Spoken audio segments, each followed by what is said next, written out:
สวัสดีพี่น้องมื้อนี้พามาเบิ่งเป็ดเนาะมะเขือเป็ดก็ได้มาถ่ายให้พี่น้องเบิ่งนำเป็ดก็สิมี4ตัวเด้อพี่น้องเพราะว่าเฮาเลี้ยงบ่หลายเนาะเลี้ยงหลายก็บ่มีแนวสิเกลือต้นทุนบ่หลายเกลือบ่ไหว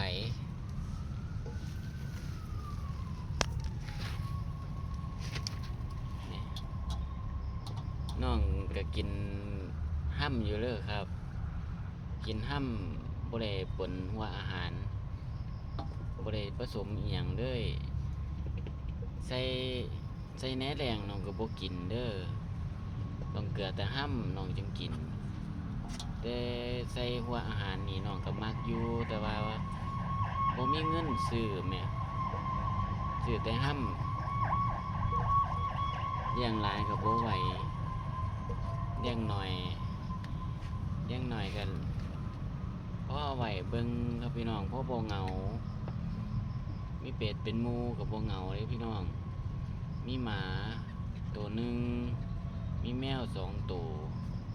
เอาสัตว์เป็นหมู่อยู่นำจังซี่แหละครับพี่น้องอยู่แบบบ้านๆอยู่แบบธรรมชาติอยู่กับเป็ดกับไก่จังซี่อยู่จังซี่ก็ขึ้นกับคนมักเด้อครับบางคนก็มักอยู่ในเมืองบางคนก็มักอยู่แบบสนุกสุขสำบายเด้อครับแต่ว่าผมมักจังซี่เด้อครับมักอยู่กับสวนกับหน้ากับไร่กับเป็ดกับไก่จังซี่เด้อครับอยู่แล้วมันสบายใจครับมันบ่ทุกข์ใจบ่ลำบากใจบ่มีอิหยังมาให้คิดเรื่องหลายเด้อพี่น้องตอนนี้น้องก็สิกินน้ำอยู่เลยครับคอกเป็ดก็สะอาดดีอยู่เลยครับบ่เหม็นบ่ข้าวเพราะว่าอันเฮาก็มุงหลังคาให้น้อยๆอยู่อันนั้นอยู่แจ่เด้อครับบ่ได้มุงใหญ่แต่มุงใหญ่นี่มันก็สิบ่ถูกแสงแดดแล้วมันก็เฮ็ดให้เหม็นขี้เหม็นน้ำที่ว่ามันเหี่ยลงเฮาก็สิบ่มุงหลังคาใหญ่เด้อครับก็สิให้มันตากแดดแน่เพราะให้พื้นดินมันแห้งไปนำบ่ให้มันชื้นหลายมันก็เหม็นตรงนั้นนี่บ่ได้โรยปูนขาวเลยครับบ่ได้โรยปูนขาวมีแต่ปล่อยให้ตากแดดแล้วก็สิแห้งไปเองแล้วก็บ่มีกลิ่นเหม็นกลิ่นเน่าอีหยังเด้อครับมันก็อยู่แบบสบายเขามานั่งดินก็ได้อยู่คอกเป็ดก็บ่ได้แคบหลายเฮ็ดให้เขาแล่นดินได้สามารถ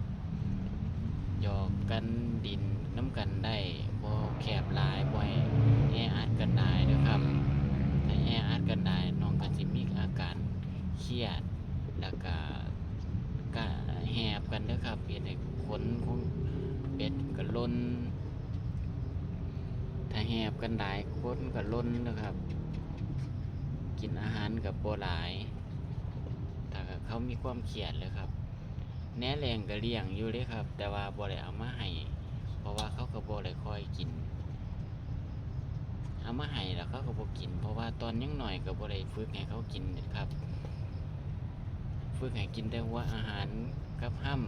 ำหัวอาหารปนห้ำเขาก็สิกินแต่หัวอาหารกับห้ำจังซี่ก็กินได้กัดซ้ำนี่ก่อนเด้อครับพี่น้องก็ฝากกดติดตามให้แน่ครับสามารถมาเยี่ยมบ้านเยี่ยมอันกดไลค์ให้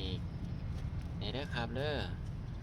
สั่งส่องใหม่คนติดตามยังบ่ฮอด100ซ้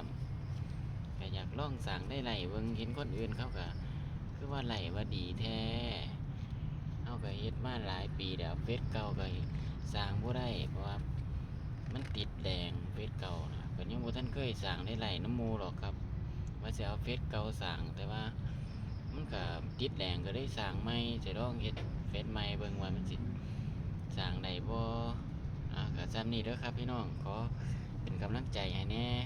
บ๊ายบายครับ